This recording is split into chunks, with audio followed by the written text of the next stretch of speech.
घुटवे पंचायत की जनता ने ये ठाना है, अपना सरपंच सहीना खातून को ही बनाना है और अपने घुटवे पंचायत में विकास की गंगा बहाना है।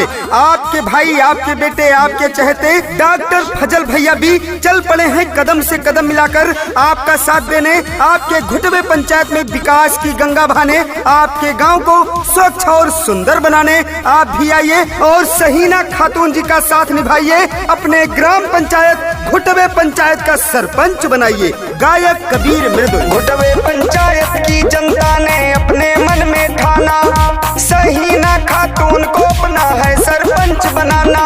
घुटवे पंचायत की जनता ने अपने मन में ठाना, सहीना खातून को अपना है सरपंच बनाना।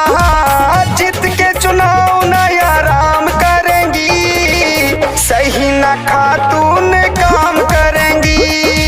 घर की ये बेटी है नाम करेंगी, सहीना खातून जी काम करेंगी। काम किया है काम करेंगे, काम किया है काम करेंगे, झूठे वादे नहीं करेंगे, ये कहना है आपके भाई, आपके बेटे डॉक्टर फजल भैया जी का। सहीना खातून जी को अपने घुटवे पंचायत का सरपंच बनाएं, अपने गांव में खुशियां लाएं, जन जन तक शिक्षा और रोजगार पहुंचाएं। आपके भाई, आपके बेटे डॉक्टर फजल भैया जी आपके साथ कदम से कदम मिलाकर हमेशा साथ रहेंगे, आपको न्याय दिलाने का काम करेंगे। महिला सरपंच सहीना खातून जी जब आपके गांव की सरपंच बनेंगी तो सभी के दुख और सुखों में शामिल होंगी, सबका बराबर हाल चाल लेंगी, सरकार द्वारा चलाई गई सभी योजनाओं को सबसे पहले आपके गांव में लाएंगी। घुटवे पंचायत में कचहरी फीस 500 लिया जा रहा है, कचहरी फीस सहीना खातून जी नहीं लेंगी। वंशावली बनाने के लिए 100 रुपए देना पड़ता था,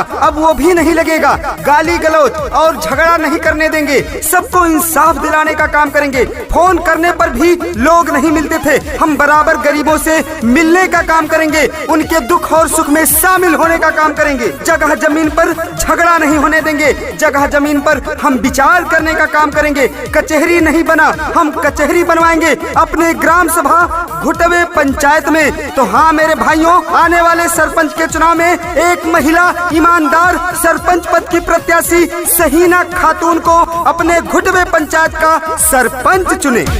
डॉक्टर फजल सहीना खातून काम करेंगी, घर की ये बेटी है नाम करेंगी, सहीना खातून काम करेंगी। जो कोई नहीं कर सका ऐसा काम कर देंगी, जो कोई नहीं कर सका ऐसा काम कर देंगी, पूरा हर गरीबों का अरमान कर देंगी। 5 साल क्या उम्र भर कोई भुला न सकेगा, बन करके सरपंच आपके घुटवे पंचायत का रोशन नाम कर देंगी। आपकी बेटी एक महिला प्रत्याशी सरपंच इन्हीं को बनाना है, घुटवे पंचायत में प्रगति लाना है, अपने गांव को स्वच्छ और सुंदर बनाना है। एक चुने, नेक चुने और सरपंच